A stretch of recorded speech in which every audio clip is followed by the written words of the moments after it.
Hello movie lovers, Teja సజ్జా హీరోగా Prashanth Varma direction లో వచ్చిన లేటెస్ట్ మూవీ హనుమాన్. ఇక లేటెస్ట్ లో రిలీజ్ అయిన హనుమాన్ మూవీ ఎలా ఉంది, ప్రేక్షకులను ఏ మేరకు మెప్పించిందో ఇప్పుడు రివ్యూలోకి వెళ్ళి తెలుసుకుందాం.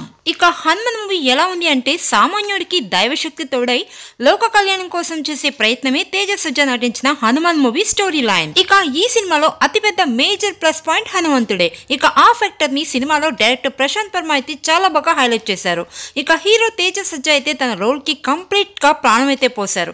తన రోల్ ని చాలా ఈజీగా చాలా అద్భుతంగా చేసి చూపించారు తేజ సజ్జా. తన లుక్స్ కానీ, కామెడీ టైమింగ్ కానీ, యాక్షన్ పార్ట్ సహా ఎమోషనల్ పెర్ఫార్మెన్స్ సూపర్ గా అదరకొట్టేశాడు. ఇక హీరోయిన్ అమృత అయ్యర్ కూడా ఈ మూవీలో మంచి క్యారెక్టరే ఉంది. హీరోతో ట్రావెల్ చేస్తూ బ్యూటిఫుల్ లుక్స్ తో ఆకట్టుకుంది మన హీరోయిన్. ఇక వీళ్ళతో పాటు వరలక్ష్మి శరత్ కుమార్ కూడా చాలా పవర్ఫుల్ రోల్ లో కనిపించారు.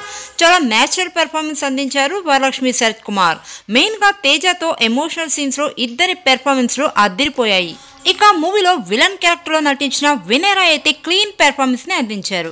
ఇక వీళ్ళతో పాటు సముద్రకని, గెటప్ శ్రీను, వెన్నెల కిషోర్, కమీడియన్ సత్య వీళ్ళందరూ కూడా చాలా అద్భుతంగా అయితే నటించారు. ఇక మూవీలో వీటన్నిటికీ మించి గూస్ బంప్స్ వచ్చేలా సీన్స్ అయితే ఉన్నాయి. ఫస్ట్ హాఫ్, సెకండ్ హాఫ్ లో కూడా హై మూమెంట్స్ అద్దరగొట్టేస్తాయి. ఇక టోటల్ క్లైమాక్స్ సీక్వెన్స్ అయితే మరో బిగ్గెస్ట్ హైలైట్ అని చెప్పొచ్చు. ఇక మూవీలో మైనస్ పాయింట్స్ గురించి మాట్లాడేసుకుంటే, మూవీలో కొన్ని సీన్స్ అయితే కాస్త రెగ్యులర్ గా అనిపిస్తూ ఉంటాయి.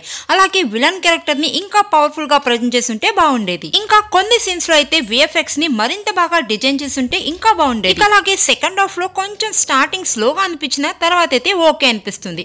అలాగే యాక్షన్ సీక్వెన్సెస్ లో కొంచెం నేచురాలిటీ మిస్ అయినట్టు అనిపిస్తూ ఉంటుంది. టెక్నికల్ పరంగా చూసుకుంటే మూవీలో నిర్మాణ విలువలు బాగున్నాయి. అలాగే శివేంద్ర సినిమాటోగ్రఫీ బాగుంది.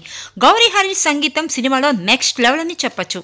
మెయిన్ గా బ్యాక్గ్రౌండ్ స్కోర్ అదిరిపోయింది. ఇక మూవీలో హనుమాన్ ఫ్యాక్టర్ ని, ఎలివేషన్స్ ని, క్లైమాక్స్ పోర్షన్ ని కూడా డైరెక్టర్ ప్రజెంట్ చేసిన విధానం చాలా అద్భుతంగా ఉంది. ఇక ఫైనల్ గా హనుమాన్ అంటూ వచ్చిన ఈ మూవీలో మెయిన్ లీడ్ లో నటించిన నటినట్లు అంతా కూడా సాలిడ్ పెర్ఫార్మెన్స్ అందించారు. అలాగే డైరెక్టర్ ప్రశాంత్ వర్మ హనుమాన్ ఫ్యాక్టర్ ని ప్రజెంట్ చేసిన విధానం, అలాగే ఇతిహాసాన్ని జోడించడం ఇంప్రెస్ చేస్తుంది. ఇక ఓవరాల్ గా సంక్రాంతి కానుకకు హనుమాన్ మూవీ అయితే అందరికీ మంచి ట్రీట్ ఇస్తుందని చెప్పొచ్చు.